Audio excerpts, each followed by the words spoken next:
This podcast is sponsored by Talkspace. You know when you're really stressed or not feeling so great about your life or about yourself? Talking to someone who understands can really help. But who is that person? How do you find them? Where do you even start? Talkspace. Talkspace makes it easy to get the support you need. With Talkspace, you can go online, answer a few questions about your preferences, and be matched with a therapist. And because you'll meet your therapist online, you don't have to take time off work or arrange childcare. You'll meet on your schedule, wherever you feel most at ease. If you're depressed, stressed, struggling with a relationship, or if you want some counseling for you and your partner, or just need a little extra one-on-one support, Talkspace is here for you. Plus, Talkspace works with most major insurers, and most insured members have a $0 copay. No insurance? No problem. Now get $80 off of your first month with promo code SPACE80 when you go to Talkspace.com. Match with a licensed therapist today at Talkspace.com. Save $80 with code SPACE80 at Talkspace.com.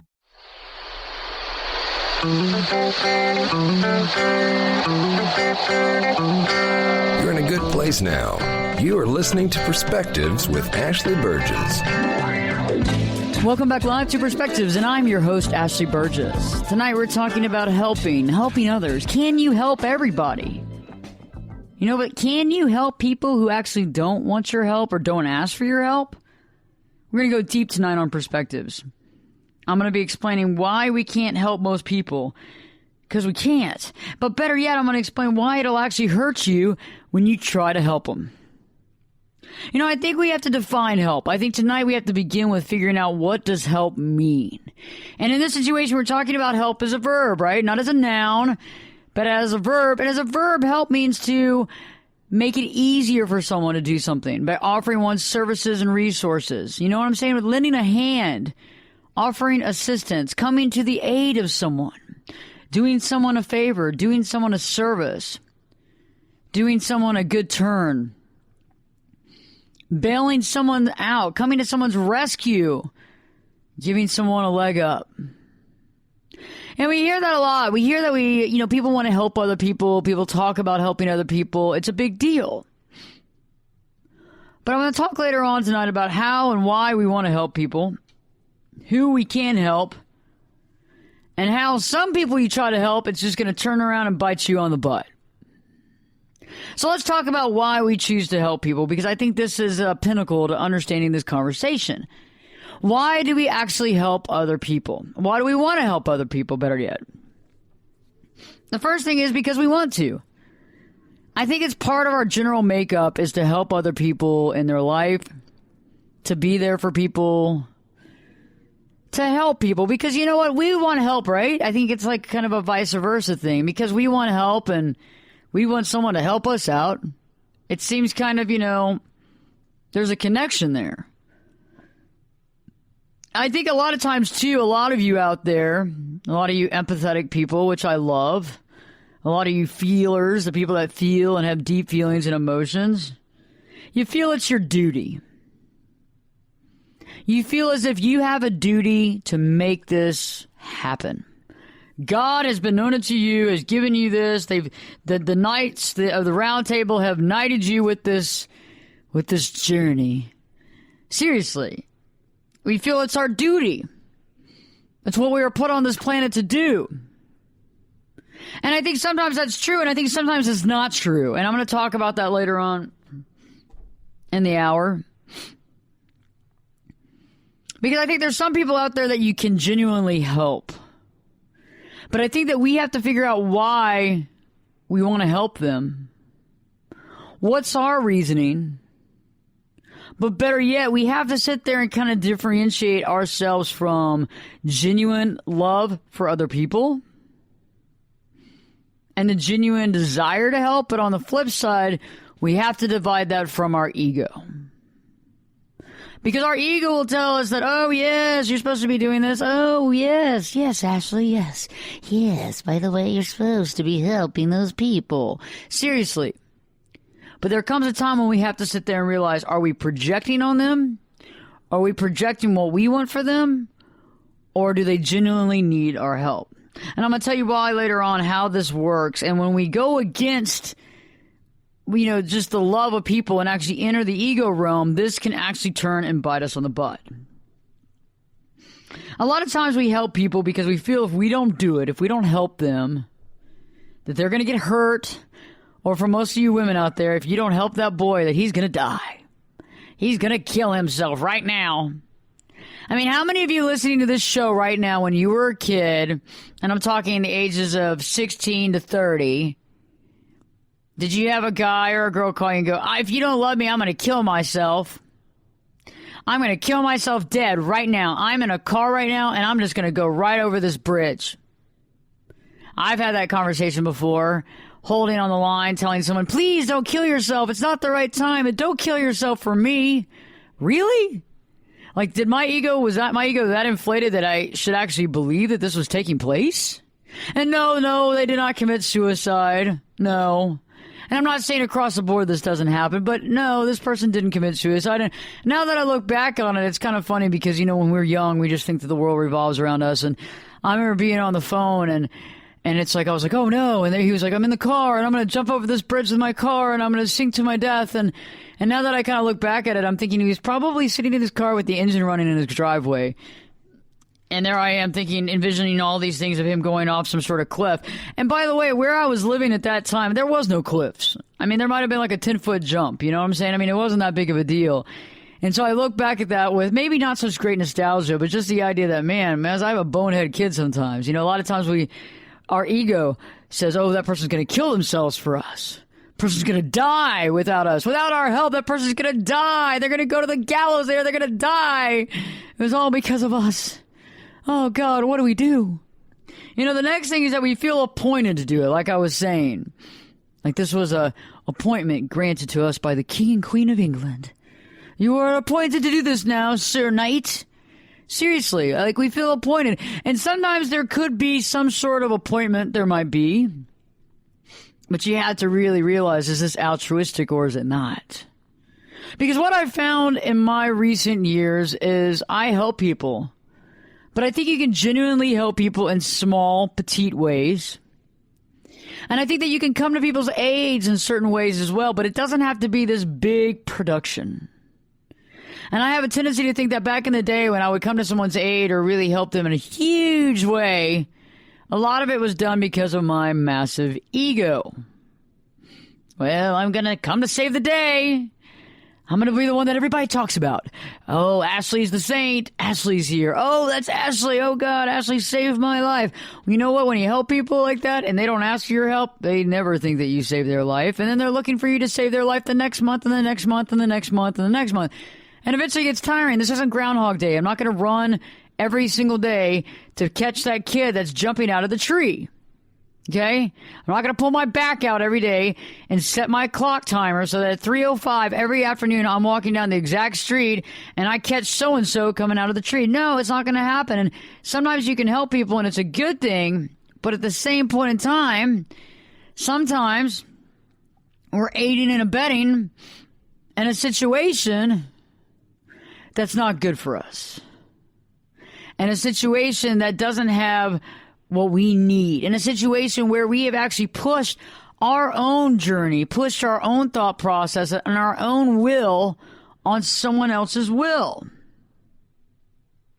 Another thing and another reason why we help other people is that we tell ourselves that it's the reason why we live. I mean, this is a deep one. The reason why I live is to help these people. And I agree that we're supposed to help fellow man and we're supposed to help ourselves. But I think there comes a time that we have to take a real look and figure out exactly, honestly, how we can help other people. And I think, honestly, it's not about saving them, saving them from the drowning. I think it's more like treating people good and treating people well with respect on a daily basis. What about that we are the Savior? We have appointed ourselves Jesus Christ. And because we've appointed ourselves Jesus Christ, we are now the Savior of all those less fortunate than us. Really? So who made you Jesus Christ? That's what I want to know. Who made you Jesus Christ? And that's fine if you want to take on that. I mean, I think you need to change your name just a little bit, just out of respect. However, if you're taking that on, that's great, but you have to sit back and think about it. Am I doing this for altruistic reasons? Am I doing this with not wanting anything in return? Am I helping these people persons, women, men? Am I helping these people because I love them unconditionally and I want the best for them? Or am I helping them because I want them to do something or to follow a certain line of thought because I know this is better for them? And for all you parents out there, you know exactly what I'm talking. A lot of times we sit there and we think, well, I know what's better for my kid. But we really aren't good and aren't supposed to be projecting our own will upon them. Sometimes people have to learn the hard way. I've done it. I'm still here. And it's good sometimes. And I think that lately, in the last generation or so, some of the kids that have been brought up have never had to scrape or scratch or work for anything. I recently have been talking to some women that I know, some friends of mine. We won't name any names or point any fingers. But they were talking about how they had recently gotten divorced. There were several different women. And they started dating younger guys. And when we mean younger guys, I mean younger guys, like early 20s, mid-20s. And they said none of them know how to do the laundry, and all of them act like they are their mother.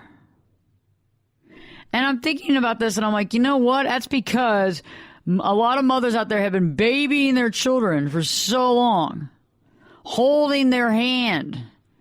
What is this? What is this? What is this? Codependent. And I understand it's your child, but at the same time, is that child going to be able to jump out of that and be their own person? And I have a friend of mine right now that, you know, the wife's moved up north and the husband's here. And they have an only child, and the son is about 20, and he's failed out of college 2 or 3 times. And he smokes pot 5 times a day. And he trashes out their house, and he trashes out their cars. And why? It goes back to, and I hate to say, it goes back to mom. Mom never wanted to put her foot down. Mom never wanted the child to have to learn the hard way. And now mom's moved up north, doesn't live with them anymore. They're all still together, but doesn't live with them anymore. And now dad is having to deal with it. And dad's had enough. And there's a lot of kids out there, and there's a lot of reason for that because we were helping and meddling where we didn't need to meddle. When I was a kid, my parents let me learn the hard way. And whether that was good or bad, all I know is that I learned a lot. And we have to do this with our friends and family as well, not just our children.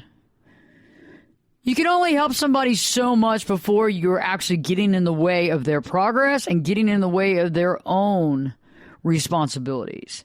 Stay tuned. When we return, we'll be talking more about helping others, about how you can't help someone who doesn't want your help. And we're going to go deeper and talk about how it actually can hurt you when you step up and get in the way. So stay tuned, because Perspectives with your host, me, Ashley Burgess, will be back this time in 2 shakes. This podcast is sponsored by Talkspace. You know when you're really stressed or not feeling so great about your life or about yourself? Talking to someone who understands can really help. But who is that person? How do you find them? Where do you even start? Talkspace. Talkspace makes it easy to get the support you need. With Talkspace, you can go online, answer a few questions about your preferences, and be matched with a therapist. And because you'll meet your therapist online, you don't have to take time off work or arrange childcare. You'll meet on your schedule, wherever you feel most at ease. If you're depressed, stressed, struggling with a relationship, or if you want some counseling for you and your partner, or just need a little extra one-on-one support, Talkspace is here for you. Plus, Talkspace works with most major insurers, and most insured members have a $0 copay. No insurance? No problem. Now get $80 off of your first month with promo code SPACE80 when you go to Talkspace.com. Match with a licensed therapist today at Talkspace.com. Save $80 with code SPACE80 at Talkspace.com.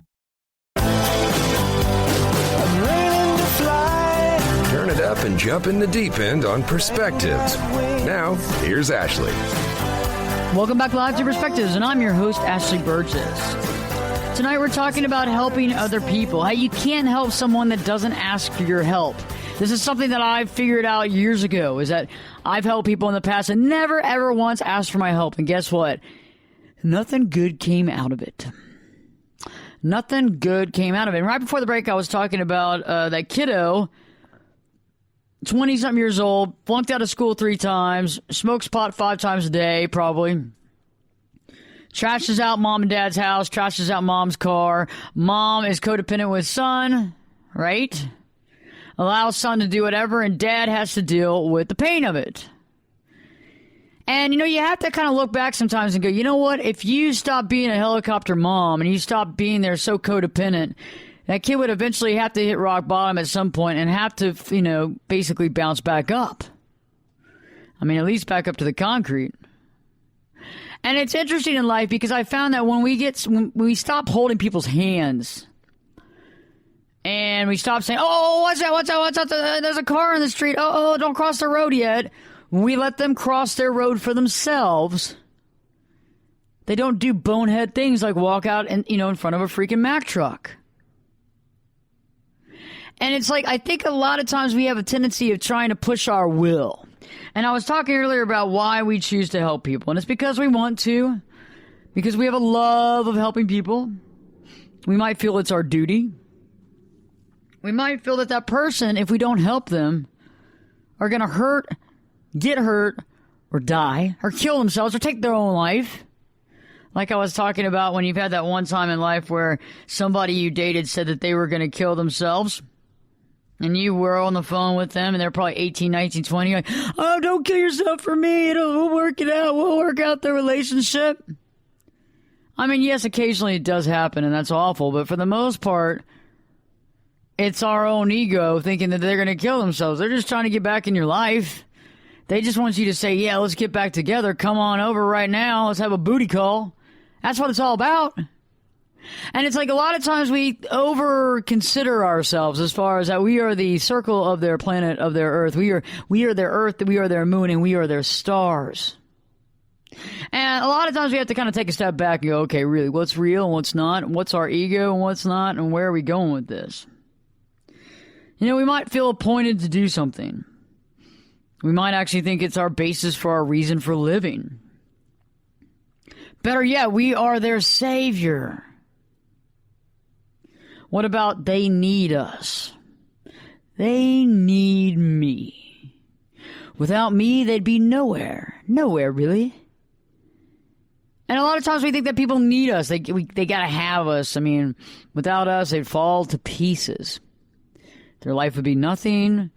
They would be just like, schlepping down the street, screaming our name, Ashley, come back to me, Ashley, please, you were my shining star. Or we are definitely codependent, and codependent can go with all these, right? We get codependent, we feel like addicted to it. And there's a lot of marriages out there right now that are very codependent. There's a lot of relationships out there codependent. There's a lot of mother-son, son-daughter, daughter-father, father-daughter. All these relationships that are codependent, and we get stuck in that whirlwind and circle where it's not a healthy circle. It's almost like a good example to me about a codependent relationship is that buddy that you had when you were young, and you might still have this buddy for some of y'all, that every time you hang out, y'all get drunk together. Every time you hang out, you get rip-roaring drunk together. Right? Think about it. Every time you hang out, you get in trouble. And it's this codependent, thing that's going on. It's like this energy.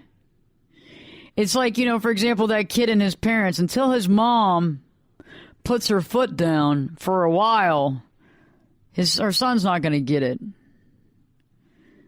A son that cares and has been brought up by a mom to not walk all over her doesn't trash her vehicle and smoke pot in it. Okay?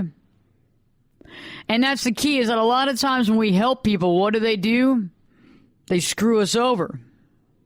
I can't believe I helped that person, and all they did to me was screw me over. What kind of BS is that? I'm never helping anybody ever again.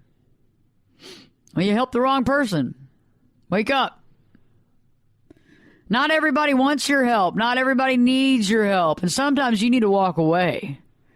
That's your ego talking right there. Oh, they need me. If they haven't asked you, and if they haven't gotten down on their knees and begged you for help, then you do not need to help them. Most people don't even think they need the help. And so all of a sudden you swoop in and you change things. And you start changing stuff up. And next thing you know, they can't even identify their life anymore. They don't even understand what's going on anymore. They're over there freaked out. Well, what happened to my life? I don't even know what's going on anymore. Who am I? Where did I come from? Who is this? This isn't my house. Seriously. And you know what they do? They hate you for it. They hate you for it. And I'm going to give a good example about marriages. There's a lot of marriages out there where the man met the woman and she was the damsel in distress. She was the little wounded bird that needed your help, supposedly. She never really asked you for your help, but you decided you're going to help her anyway. And you take her in and you buy her nice clothes. You spend some money and you take her to dinner and you do all this stuff. And you bring her home. And the days go by and the weeks go by and the months go by and then the year hits. And all of a sudden, well, you've helped her so far, you might as well marry her. If I marry her, I'll give her the life that she never had. I'll give her the life that she's always dreamed of if I marry her, because I'll take good care of her, and I'll be there for her. All those other men were evil and bad, because she told me so. They all abused her. Well, I hate to say it, that for most of these relationships like that, you end up being the abuser too, because you helped. The guys before her never abused her. They never beat her. You know what I'm saying? It was all this mental abuse that she feels was there. But it was based on the fact that the guy was trying to save her. She lost her identity, and she didn't like that. I mean, I've been at people's houses before where they've given something to their spouse that was amazing, and that spouse goes, you know what, I don't even like that. Or how dare you do that? How dare you buy me that Mercedes in white? You know I wanted black, you jerk. Think about it. And I know there's some of y'all out there right now that are still in these marriages. And guess what? I know that nothing is absolutely working at all. And the sex has stopped too.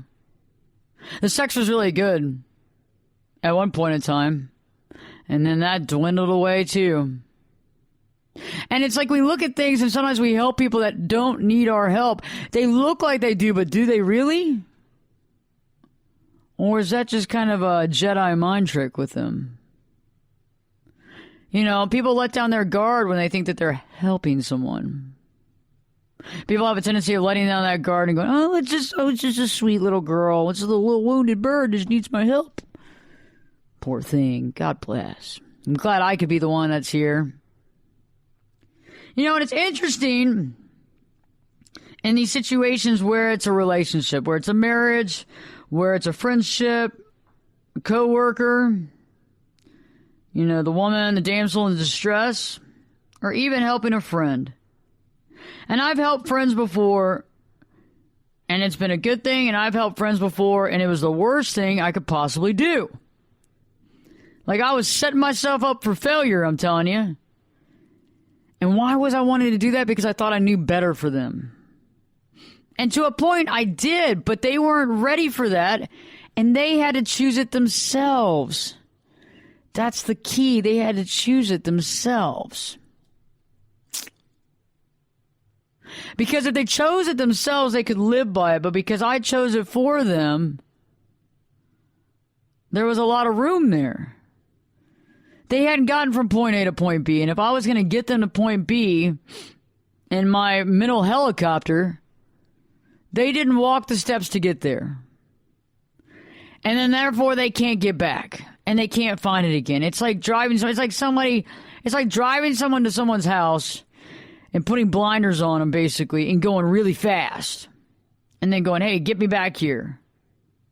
And they have no grounding, no attachment, and they did not ask to go to that person's house in the first place. So even though you might see your friend as being screwed up and having a screwed up life, getting them out of that lifestyle isn't going to happen until they get themselves out of the lifestyle. Until they move themselves out of that lifestyle. And once they do that, then that's golden. But until then, they got to make the decision. And if you try to help them out with something like that, they're going to resist you. And I've realized lately that you got to have sometimes just step back and give them room. And when we return, I'm going to give you an example of what I've recently done because it really worked out. And I didn't know how it was going to work out. And I didn't know if it would work out. And I was a little, not scared, but I toiled with it a little bit. But I stepped back and let somebody make a decision and follow through with something and let things all fall into place. And they've fallen into place quite well. Had I had gotten involved with it, I probably would have mucked it up. Stay tuned because Perspectives with your host, me, Ashley Burgess, will be back this time in 2 shakes.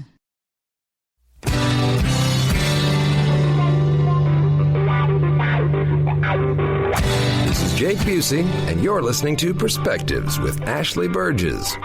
Welcome back live to Perspectives, and I'm your host, Ashley Burgess. Tonight we're talking about helping other people. When you can and when you can't, and when if you help other people, you can sometimes hurt yourself. Talk about all that tonight. And I was talking about the concept of stepping back and letting people live their own life. And I recently had a friend of mine. He's been in and out of rehabs, gone through a lot of issues. I'm sure a lot of you can connect with me when I talk about this. And you love them so much and you care about them, but yet in the past, every time you tried to help, nothing ever seems to work. And it's like you're hitting your head against the wall going, well, goodness, is this ever going to happen? Are things ever going to change? Are things ever going to get better? Is he ever going to grow up? And recently, and I know that he's going through a tough time, and I understand that, and I get it, and I understand that he has had a lot of growing up to do. However, there's still a lot more to do.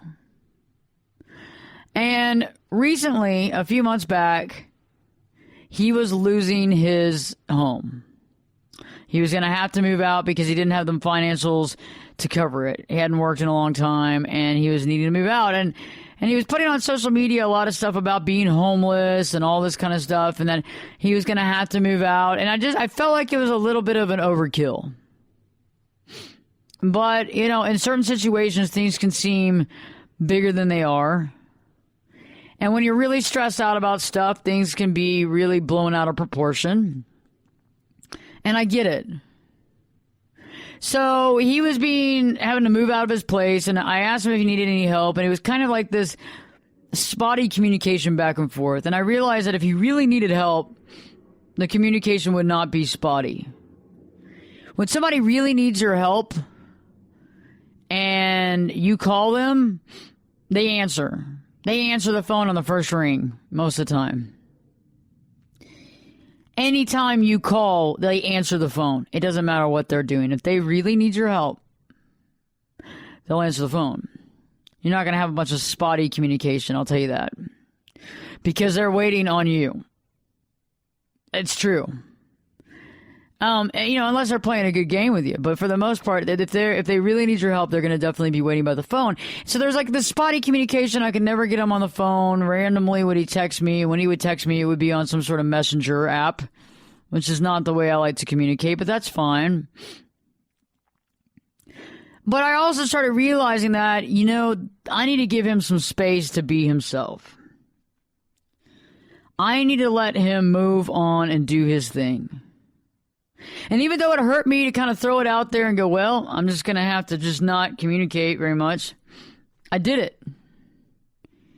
And for all you out there that are in the same boat, it got easier, by the way. It got easier. And it's a two-way street. He could communicate as much as he wanted to, and I would definitely reciprocate. But it was me really doing the communication and him spottily communicating whenever he wanted to. And so one day I finally texted him and I said, hey, I hope things are okay. And this is about, 2 months into this deal. Is there any help that you need? And he goes, oh, well, I've sublet my place and I'm moving somewhere else. And so the homeless thing went from homeless to homeless shelter to giving up their dogs to I am subleasing my place and I'm moving in somewhere else.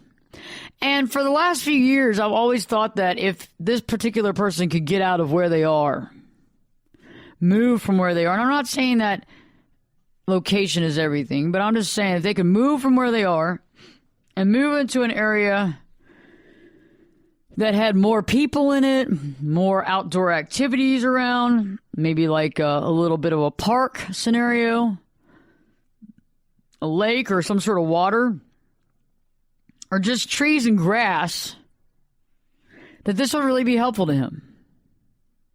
And my husband and I had told him several times, and he suggested, really, by the way, maybe you should look over here, look over there. And he goes, no.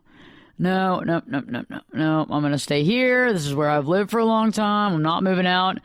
The next time he found another place in that same area, we said, before he got in there, I said, he came up with an excuse for why he had to live in that area. I mean, just a straight up blatant excuse story. And I get it. I've done it before. That's why I'm able to address these scenarios, because I've been there before. I know about this stuff. Making excuses that have no realm of truth. His excuse was that was the only place he could get.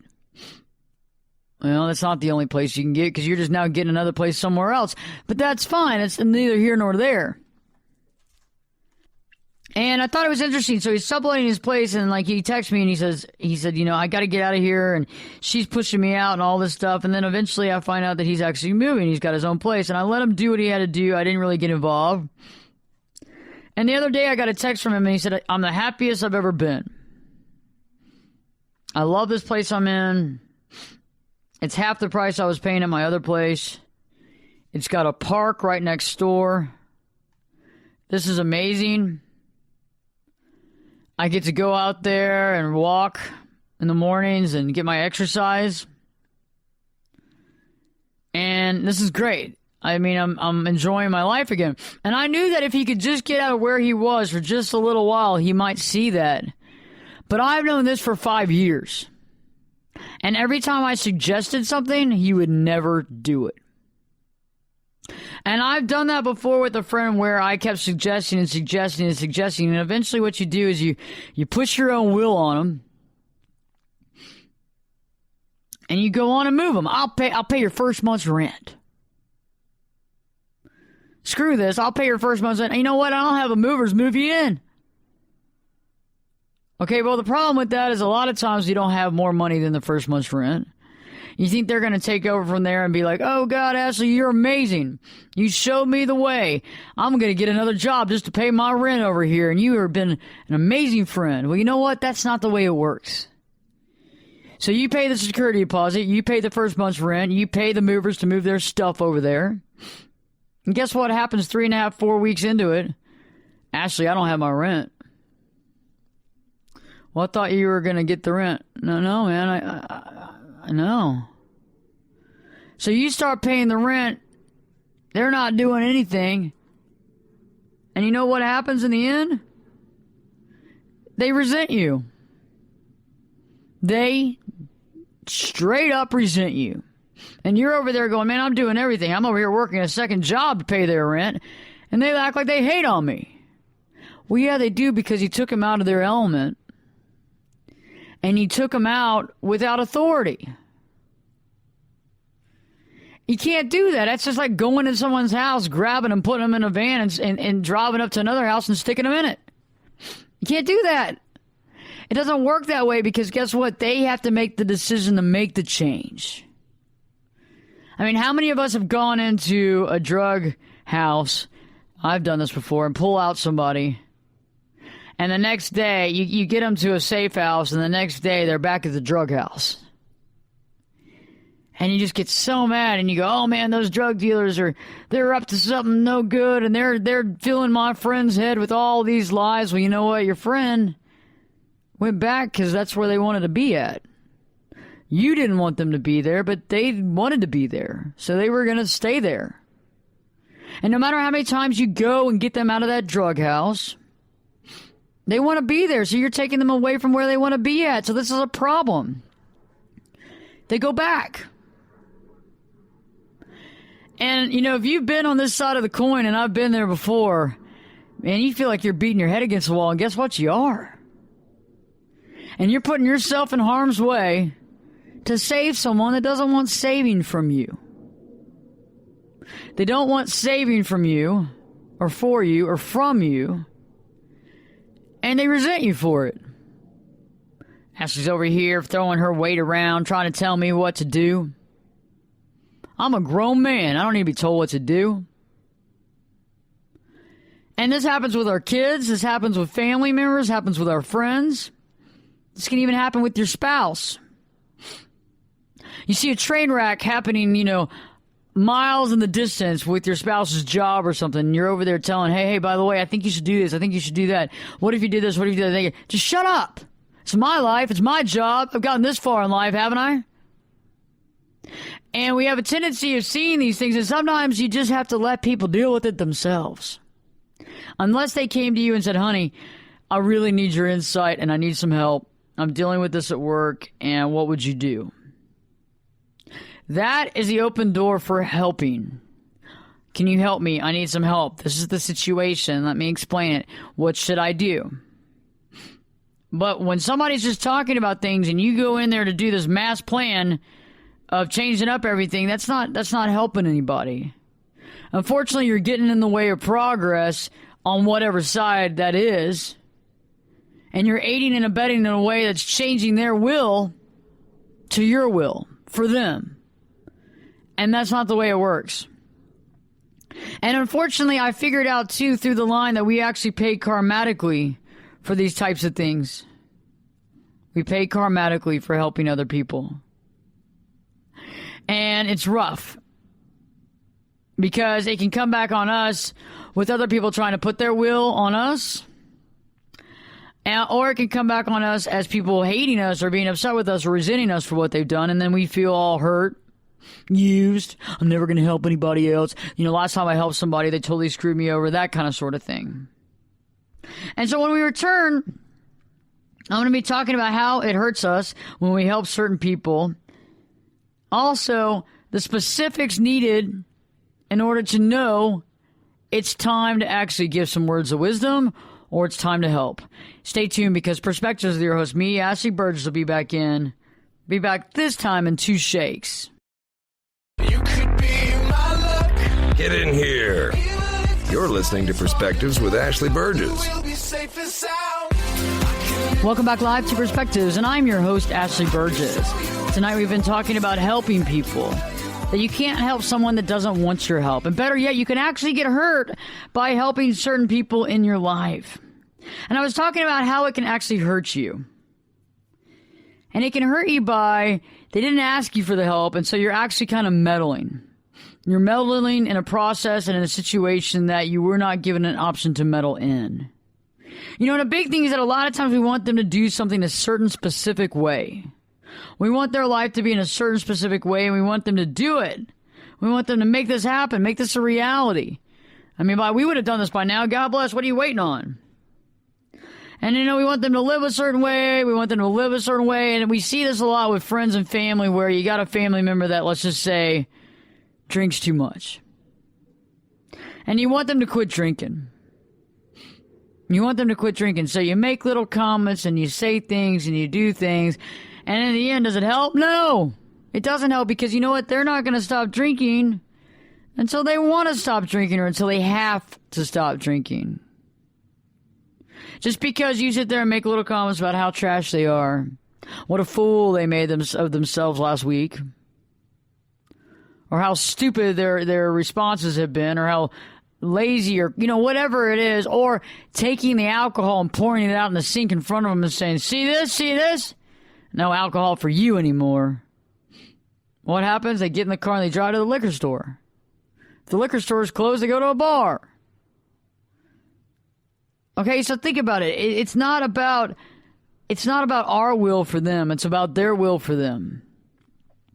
And just like people who deal with being obese, their spouses who would get onto them about their weight and make fat jokes and do this kind of stuff, the person that's overweight didn't get slimmer by hearing a bunch of fat jokes.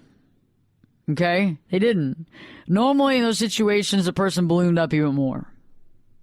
And my response to that is I know people stand by and go, well, Ashley, that's great, but what am I supposed to do? I mean, if you're in a situation where your wife has ballooned up 200 pounds and you know that for health reasons this is not good, and besides the fact that you're not attracted to them and what have you, what do you do? And my answer to that question to you is to state your obvious in a wonderful way, in a nice way, and explain the health conditions and explain the issues.